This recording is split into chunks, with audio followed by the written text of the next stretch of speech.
Qui signe? Le casse-tête juridique de l'IA en entreprise. On croit que le sujet de l'IA en entreprise, c'est la tech, les modèles, les tokens, les benchmarks.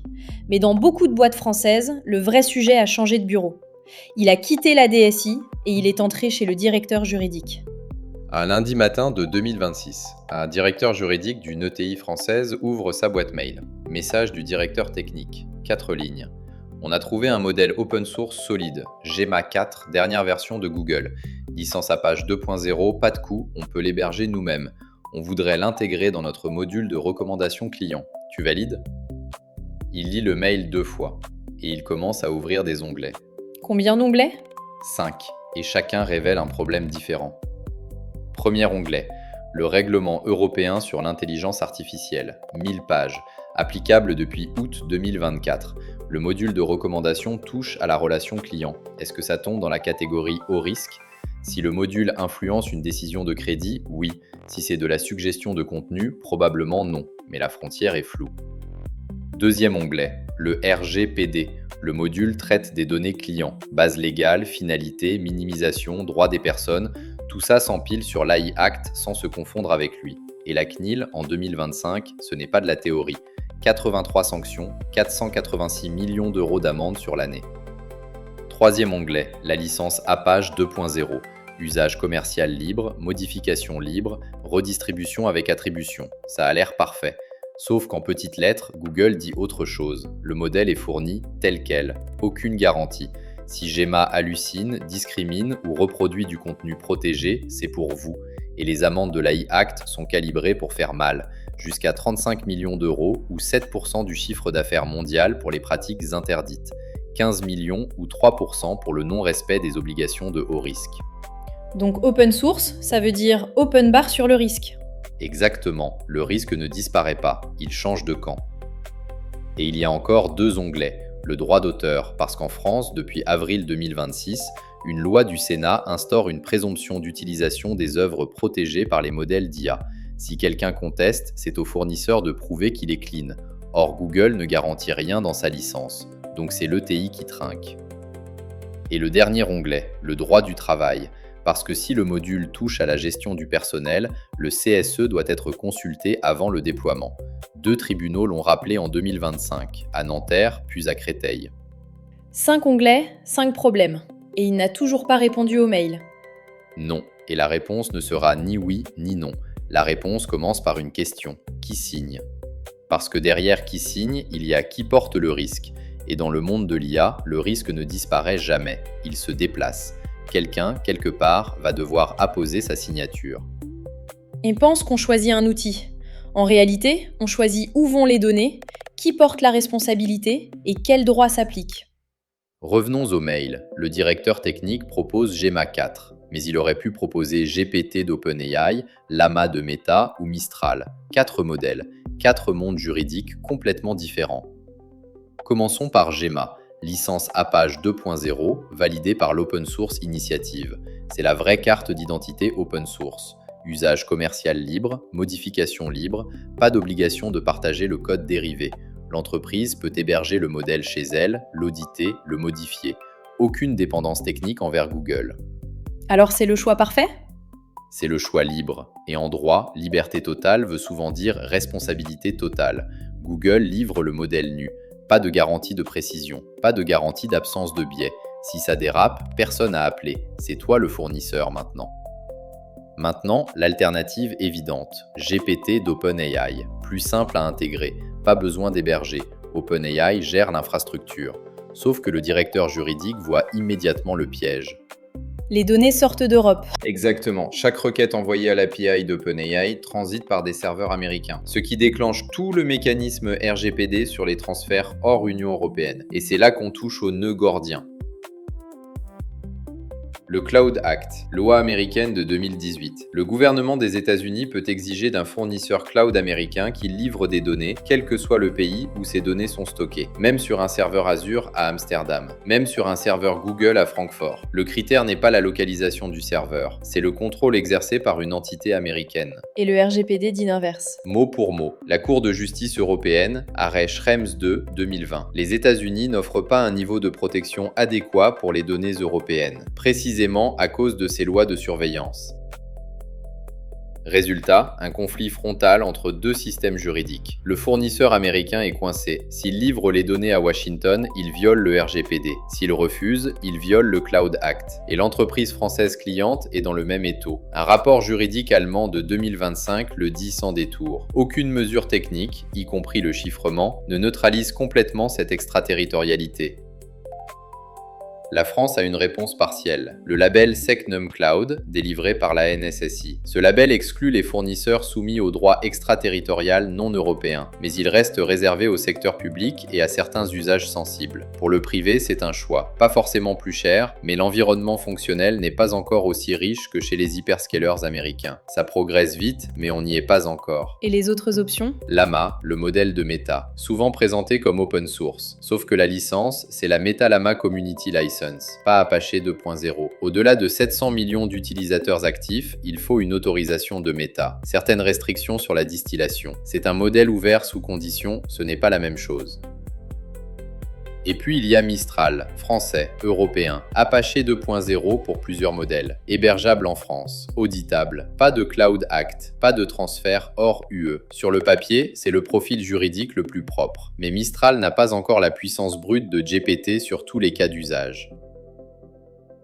Et il y a un piège discret. Si une entreprise fait du fine-tuning, un ajustement personnalisé du modèle avec ses propres données métiers, via l'API d'OpenAI, ces données transitent par leur serveur. OpenAI s'engage contractuellement à ne pas les utiliser pour entraîner ces modèles. Mais les conditions d'utilisation peuvent changer. Et le Cloud Act s'applique de toute façon. Donc pas de solution parfaite. Jamais. Le directeur juridique ne cherche pas la perfection. Il cherche à savoir trois choses. Qui porte la responsabilité? Où vont les données? Et est-ce qu'on peut démontrer la conformité? C'est le triptyque, tout le reste en découle. Pendant que le directeur juridique évalue Gemma 4, une partie de l'entreprise utilise déjà l'IA, sans autorisation, sans cadre et sans que personne ne le sache. Voilà la scène que personne ne raconte dans les conférences.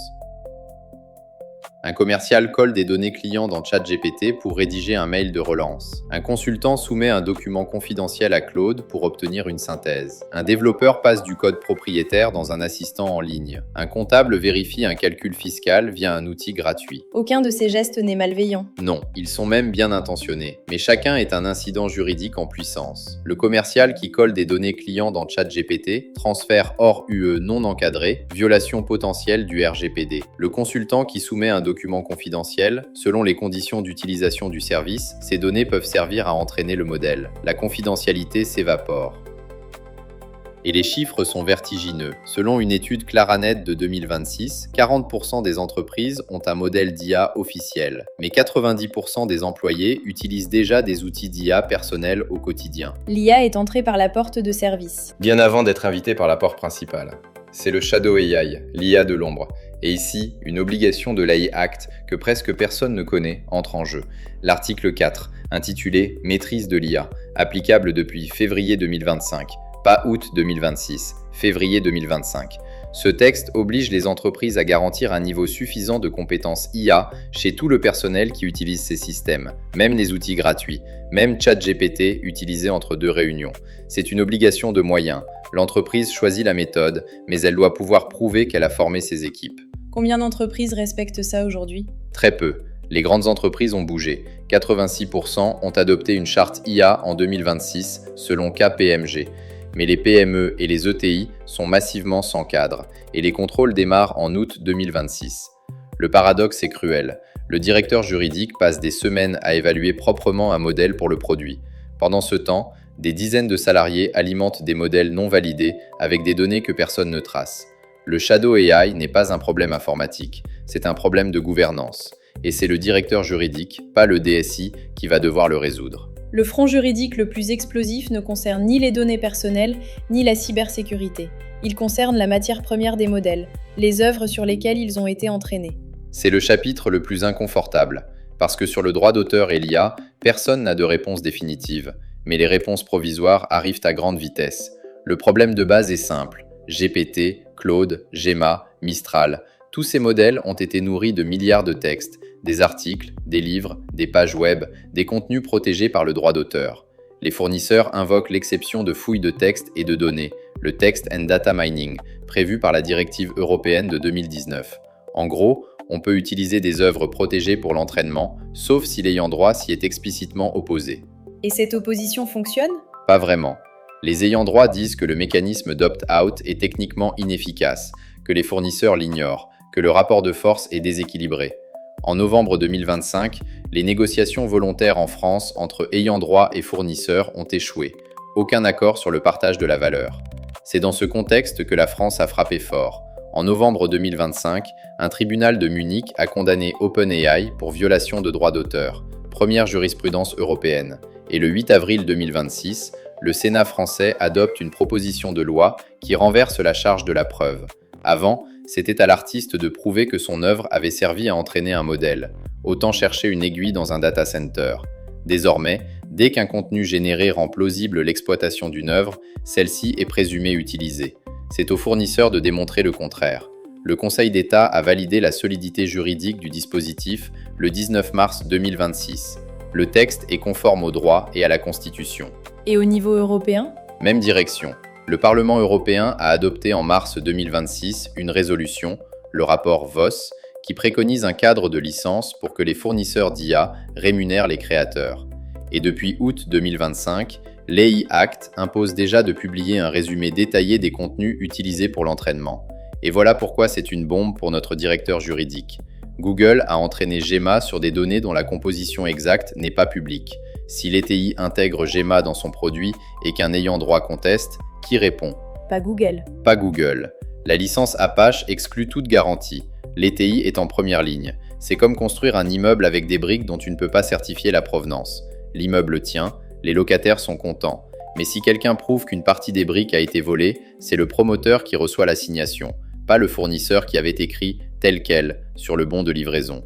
Et il y a le miroir du problème, en aval. Les contenus que l'IA produit, un texte marketing généré par GPT, une image produite par Midjourney, un code sorti d'un assistant. En France, si aucune intervention humaine créative n'a façonné l'output, il n'est pas protégeable par le droit d'auteur. Donc un concurrent peut le copier. Mot pour mot, et tu ne peux rien faire.